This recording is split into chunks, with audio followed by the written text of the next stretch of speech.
Hi అండి, నమస్తే. ఎలా ఉన్నారు అందరూ బాగున్నారా? అందరూ బాగుండాలని, ఆరోగ్యంగా ఉండాలని మనస్ఫూర్తిగా కోరుకుంటూ ఈరోజు వీడియో అయితే స్టార్ట్ చేస్తున్నాను. ఈరోజు 1 మంత్ వెయిట్ లాస్ ఛాలెంజ్లో 3rd డే వీడియో ఇది. ఈరోజు డైట్ ఎలా ఫాలో అయ్యానో ఫుల్ వీడియో చూసేద్దాము.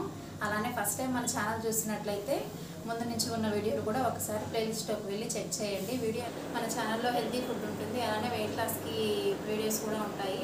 మీరు ఇచ్చే కామెంట్సే నాకు మోటివేషన్గా ఉంటుంది. ఇంకొంచెం మరిన్ని వీడియోస్ మంచివి చేయాలనే ఇంట్రెస్ట్ కూడా వస్తుంది. అందుకని కామెంట్ చేయమంటున్నాను. హెల్ప్ అవుతాయి అనుకుంటే సబ్స్క్రైబ్ చేయండి, లైక్ చేయండి. మీరు ఎక్కువ వీడియో లైక్ చేస్తేనే వీడియో సజెషన్లోకి వెళ్తుంది. వీడియోలోకి వెళ్ళిపోదాం పదండి. మార్నింగ్ డీటాక్స్ వాటర్ కోసం అయితే స్టవ్ వెలిగించి ఒక గిన్నె పెట్టుకొని వాటర్ వేసుకున్నాను.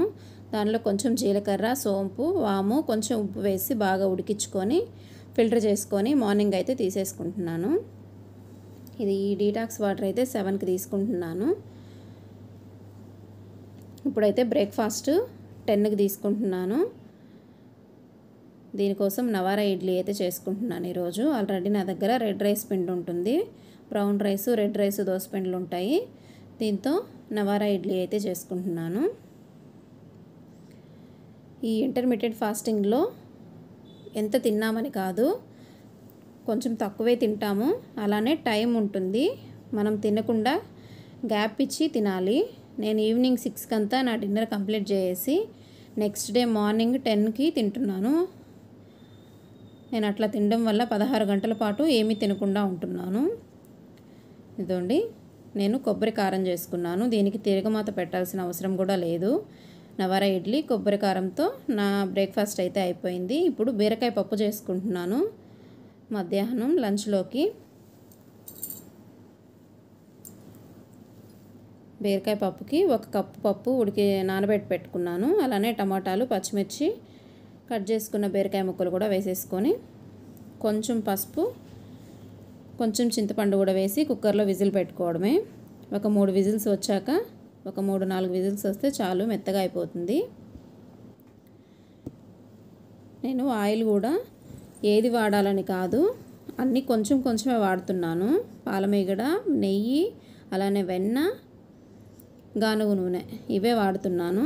ఇదండి, పప్పులోకి తిరగమాత కోసం పాలమీగడ వేసుకొని ఆవాలు, అలానే ఉల్లిపాయలు వేసుకొని కొంచెం ఫ్రై అయ్యాక కరివేపాకు, కొంచెం ఇంగువ పౌడర్ వేసుకొని పప్పులోకి పోపు వేసేసుకున్నాను. ఇలా వేసుకొని కొంచెం ఉడికించుకుంటే పప్పు అయితే రెడీ అయిపోయింది. బ్రౌన్ రైసు 1 కప్పు తీసుకున్నాను. 1 కప్పు బ్రౌన్ రైస్కి 3 కప్పులు వాటర్ అయితే తీసుకున్నాను. 3.5 కప్పు వాటర్ తీసుకున్నాను. ఒక 3 విజిల్స్ పెట్టి కుక్కర్లో పెట్టామంటే బ్రౌన్ రైస్ మెత్తగా బాగుంటుంది. ఇప్పుడైతే తోటకూర ఫ్రై కోసం కొంచెం గానుగ నూనె వేసుకున్నాను, వేరుశనగది. దానిలో కొంచెం ఆవాలు, జీలకర్ర, కొంచెం వెల్లుల్లి, పచ్చిశనగపప్పు వేసుకొని దుండి తోటకూర వేసుకొని కొంచెం ఉప్పు, పసుపు వేసి కలిపి కొంచెం వాటర్ వేసుకొని ఫ్రై చేసుకుంటున్నాను. ఈ వాటర్ అంతా ఇంకిన తర్వాత కొంచెం పుట్నాల పౌడర్ కూడా వేసేసుకుంటే మన తోటకూర ఫ్రై అయితే రెడీ అయిపోతుంది. మధ్యాహ్నమే బీరకాయ పప్పు చేస్తున్నాను కదా, ఆ పప్పే ఈవినింగ్ చపాతీలోకి కూడా సరిపోతుంది. ఇప్పుడు మధ్యాహ్నం 1కంతా నా లంచ్ అయితే కంప్లీట్ అయిపోతుంది. బ్రౌన్ రైసు, తోటకూర ఫ్రై, అలానే 1 కప్పు పప్పు తీసుకున్నాను.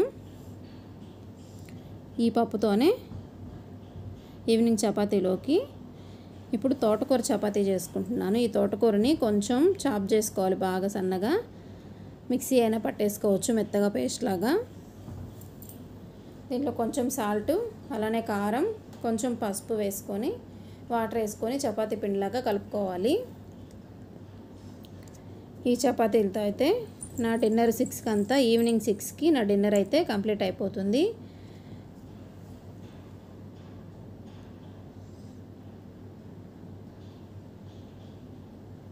ఇదండి, ఆకుకూర చపాతీ, అలానే పప్పు. ఈ వీడియో మీకు నచ్చుతుంది అనుకుంటున్నాను. మీకు నచ్చినట్లయితే లైక్ చేయండి, సబ్స్క్రైబ్ చేయండి. వీడియో ఎలా ఉందో కమెంట్ సెక్షన్లో కమెంట్ చేయండి. Thanks for watching.